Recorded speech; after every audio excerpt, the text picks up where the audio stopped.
2024 was an absolutely disastrous year for Ubisoft. The number of losses piled up in a way that I've rarely ever seen. In fact, I don't think I've ever seen a video game company have such bad luck happen to them in just a single year. X-Defiant was shut down as player counts dwindled, unable to carve out its own player base and coexist with the juggernaut that is Call of Duty. Star Wars Outlaws underperformed critically, leading to some leadership shakeup. Prince of Persia: The Lost Crown reviewed very well, and it's a great game that I personally enjoyed quite a lot as well, I might add. But it did not meet Ubisoft's sales expectations. Assassin's Creed Shadows was delayed to 2025 to further refine and ensure that it doesn't suffer the same fate. Of course, there's a single game that managed to top all of the above, and that game being Skull and Bones, which kicked off Ubisoft's terrible year with an absolute bang. The game has been dragged through the mud, and rightfully so. It was dubbed the first quadruple A game by Ubisoft's CEO, but likely due to its cost and incredibly long development time, along with the countless delays and reworks. In February of 2024, Skull and Bones was finally released upon the world and was deemed a critical flop. In fact, today the game sits at only a 59 on Metacritic for its PS5 release and a user score of only 3.3.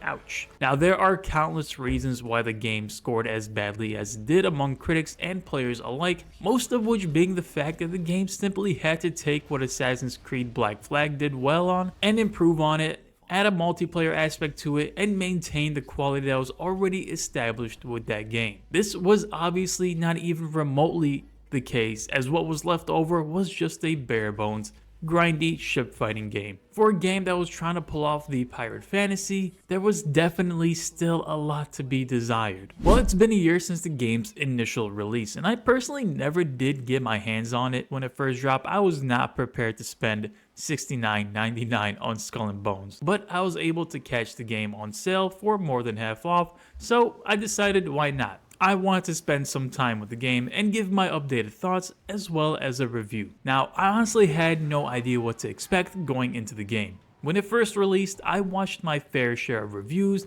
and got a baseline understanding of what type of game it is, what it lacked, and what it did well. But the general gameplay loop was still an anomaly to me. For what it's worth, I did play Assassin's Creed Black Flag long ago and enjoyed the naval combat in that quite a bit. If this game was anything like that, then I had a feeling that I was going to be in for a good time. In fact, I was prepared to be that one guy on Reddit who discovers a game a year later and posts about how they don't understand why the game was hated so much. I think we've all seen those posts by now. Anyway, Skull and Bones is your quintessential Ubisoft game.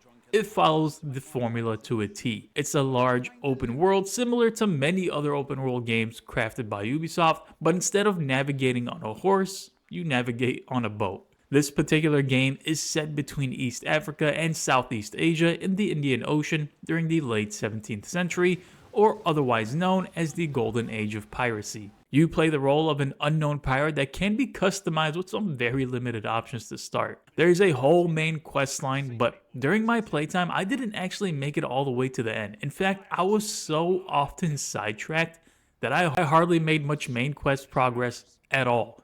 See, in Skull and Bones, there's quite literally never a shortage of things to do. In fact, it actually felt somewhat overwhelming as a newcomer because there were so many missions to pick up from. Bounties, to contracts, to side quests, to seasonal quests, just menus and menus of endless amount of things to do. So much so that I ended up having a hard time picking what would be best for me to actually focus on. Most of these activities are level gated and would need hours of playtime to be a high enough level to actually complete them. To add to the sheer amount of initial confusion, just the first outpost has a number of different vendors, from blacksmiths to hawkers, shipwrights, carpenters. It just felt so confusing right out of the gate. I can definitely see some players just dropping the game before they even get into it, given how daunting the very beginning felt. Anyway, I first started out by trying to complete some of the main quests, but they quickly outleveled me. I found this out the hard way by approaching a plunder mission and getting my ship blown up over and over again. At that point, I knew it was time for me to work on my infamy. Now, what is infamy, you ask? Infamy is the main progression system in Skull and Bones that determines what kind of ships and equipment you have access to. You start out the game a no-name pirate and rise through the ranks by filling up your infamy bar. eventually maxing out at the rank of Kingpin. The infamy bar can be filled by completing a bunch of different tasks like any contract, bounty, mission, or just randomly destroying ships out and about in the ocean, which ended up being my favorite way to farm infamy. But that's the thing about Skull and Bones, it just feels like everything needs to be grinded for. If you want a new and cooler ship, you'll likely need to do some leveling to gain enough infamy to even have the opportunity to build it. The same goes for buying blueprints from merchants for new equipment. Not everything can be purchased outright. Everything requires a grind, from weapons to armor to the blueprints for those weapons and armors. I mean, I get it, the game is meant to be like a treadmill. You want to have the players slowly moving up the never-ending ladder of power to keep players engaged and run up their playtime. And you know what? For people looking for a grind, then Skull and Bones quite literally is the perfect game for you, because you'll spend hours and hours in the game before you've unlocked everything there is to see. I don't really want to attach a negative connotation to that, because Ubisoft knows what type of player would enjoy their game, and they build it in a way that would satisfy those players. Unfortunately, in the case of Skull and Bones, I just wasn't one of those players. I don't mind a grindy game at all, as I put many hours into Diablo 4, but that was a more enjoyable grind for me personally. The upgrade loop just never caught my interest because it felt convoluted. There are many different types of materials that are used in crafting, and these can be purchased from merchants or looting them from enemies and around different islands. Eventually you'll collect all the needed materials to craft the blueprint, and you kind of rinse and repeat the loop for weapons, armors, ships, and furniture. If that sounds fun to you, then honestly you're in for a treat with this game. Now, I gotta mention that Skull and Bones is honestly such a strange game because it automates many different actions that you would take outside of the naval combat. Resources are picked up by sailing near them and simply holding triangle. Now, I remember seeing a minigame of some sort to mine the iron, cut the trees, pick the fruit, but it seems like they've done away with those and have simply made it a drive-by loot system. Get near it, hold a button, and the juicy resources are yours. I guess this was done to make the game more seamless and make it so players aren't constantly stopping and going and reopening their sails. That's fair enough, I suppose. Whether that's a good or bad change is something you'll have to ask a veteran player. I personally didn't mind it, but I can't say I wasn't disappointed with how uninvolved the whole resource gathering is. You have to craft all these different harvesting materials just to gather things on your boat. When I was crafting these axes and saws and whatever, I was half expecting to go down on an island and manually gather those various resources. Thankfully, my expectations at that point were low enough to realize that that would never have been the case. Naval Combat is of course the highlight of the game, and it's done pretty well. At least half of it is. To start out, there's this whole scanning mechanic that exists, which essentially tells you what kind of loot a ship is carrying and what type of armor it may have, which is pretty important at higher levels, as you'll want to have weapons on your ship that can bypass those resistances. This scanning mechanic also applies for everything, by the way, not just ships. You can scan an outpost and see what level it is and what loot it has available. Anyway, there are different classes of ships. Some are good for ramming, some are better for long distance fighting, others blow out fire damage, so on and so forth. I was using a ship that was good for ramming, and I took full advantage of that. I mean, I would go sails up, full speed ahead at tiny ships and just demolish them, which was undeniably satisfying. Long distance fights, however, are more common, and most ships have these red highlighted areas that can be fired upon to deal bigger damage. Because ships turn so slowly, you'll often be turning your camera around and round until you find an angle that you can hit the opposing ship at. The actual combat was genuinely fun. I was pretty surprised at how much I actually enjoyed and how engaged I was whenever I ended up in a battle with multiple ships. I'd be lying if I said I wasn't having a good time in those moments. But remember when I said this game weirdly automates things? Well, there's a mechanic in the game that allows you to trigger a crew boarding animation.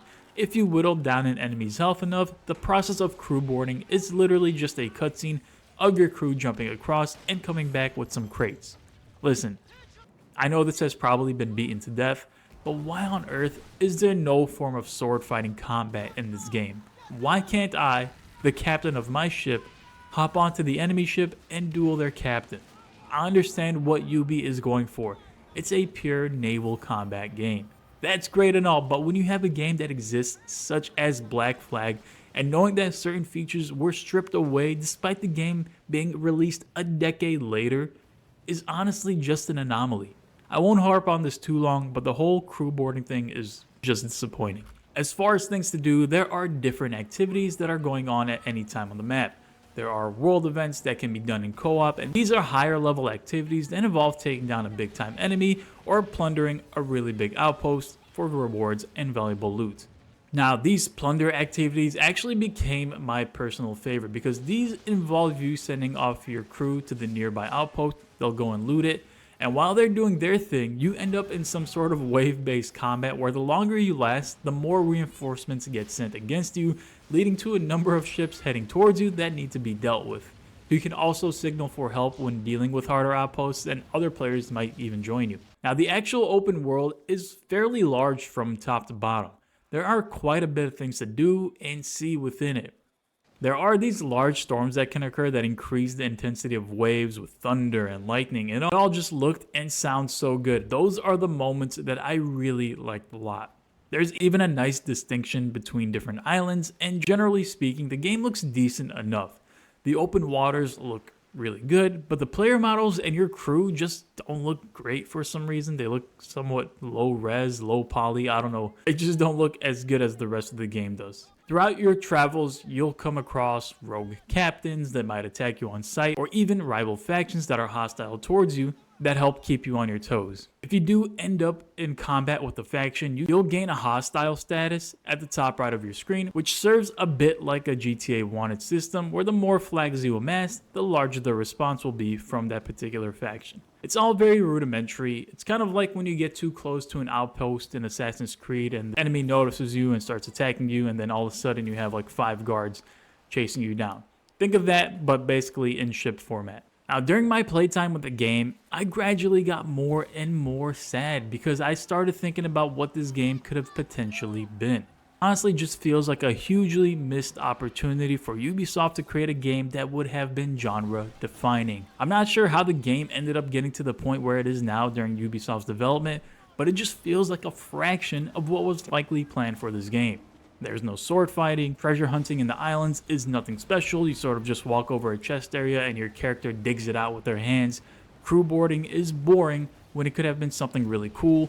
PvP just comes down to who has the better loadout. The loot system is just a never-ending treadmill of getting better and better blueprints, which leads to better weapons and armor. There is, of course, ship customization, but as you might expect, there's a good amount of microtransactions there in those menus. Not everything is hidden behind the paywall, thankfully, as a good amount of cosmetic items can be attained by spending the in-game earned silver, but others require gold coins, which of course can be purchased directly from PSN or whatever platform you're playing on. It's unfortunately really hard for me to recommend Skull and Bones to anyone unless you're the type of player who enjoys a game that requires a big time commitment to grind out these infamy ranks and acquire all the needed blueprints and equipment. The game is in its 4th season with another 2 years of content already confirmed, so Ubisoft doing what they do best and continuing to support their live service titles. If you do end up wanting to play Skull and Bones, it's often on sale for more than half off. For me, however, I won't be going back to Skull and Bones